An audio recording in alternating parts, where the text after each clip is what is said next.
ಈಗ ಇಂದಿನ ಪತ್ರಿಕೆಗಳ ಇಣುಕು ನೋಟ.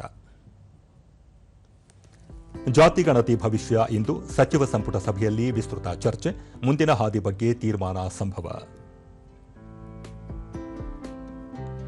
ರಾಷ್ಟ್ರಪತಿ ಸಹಿಗೆ ಮುಸ್ಲಿಂ ಮೀಸಲು, ಸರ್ಕಾರಿ ಗುತ್ತಿಗೆಯಲ್ಲಿ ಶೇಕಡಾ 4% ಮೀಸಲು ಕಲ್ಪಿಸುವ ವಿಧೇಯಕ, ಮಸೂದೆಗೆ ರಾಷ್ಟ್ರಪತಿ ಅಂಕಿತ ಅಗತ್ಯವೆಂದು ಸರ್ಕಾರಕ್ಕೆ ವಾಪಸ್ ಕಳುಹಿಸಿದ ರಾಜ್ಯಪಾಲ.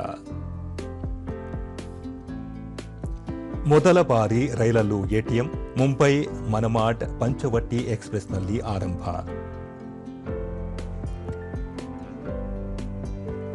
5.5 ವರ್ಷದ ಮಕ್ಕಳಿಗೂ ಈ ವರ್ಷ 1ನೇ ತರಗತಿ ಪ್ರವೇಶಕ್ಕೆ ಅವಕಾಶ.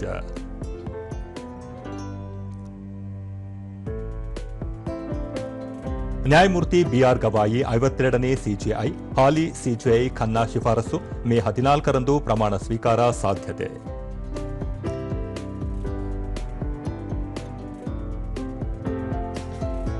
ಇವು ಇಂದಿನ ಪತ್ರಿಕೆಗಳ ಪ್ರಮುಖ ಸುದ್ದಿಗಳು. ಉಳಿದಂತೆ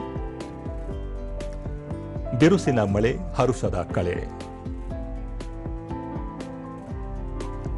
ವರ್ತೂರು ಎಲಿವೇಟೆಡ್ ಕಾರಿಡಾರ್ಗೆ ವಿರೋಧ. 1.92 ಕಿಲೋಮೀಟರ್ ಉದ್ದದ ಕಾರಿಡಾರ್ 482 ಕೋಟಿ ರೂಪಾಯಿ ವೆಚ್ಚದಲ್ಲಿ ನಿರ್ಮಾಣ, ರದ್ದತಿಗೆ ಸಿಎಸ್ಗೆ ಮನವಿ.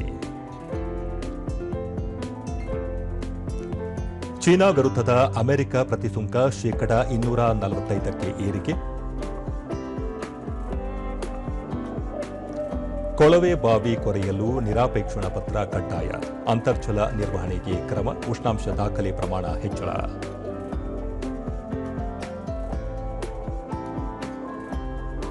ರಾಜ್ಯದಲ್ಲಿ ಒಂದೇ ವರ್ಷದಲ್ಲಿ 623 ನಕಲಿ ವೈದ್ಯರು ಪತ್ತೆ.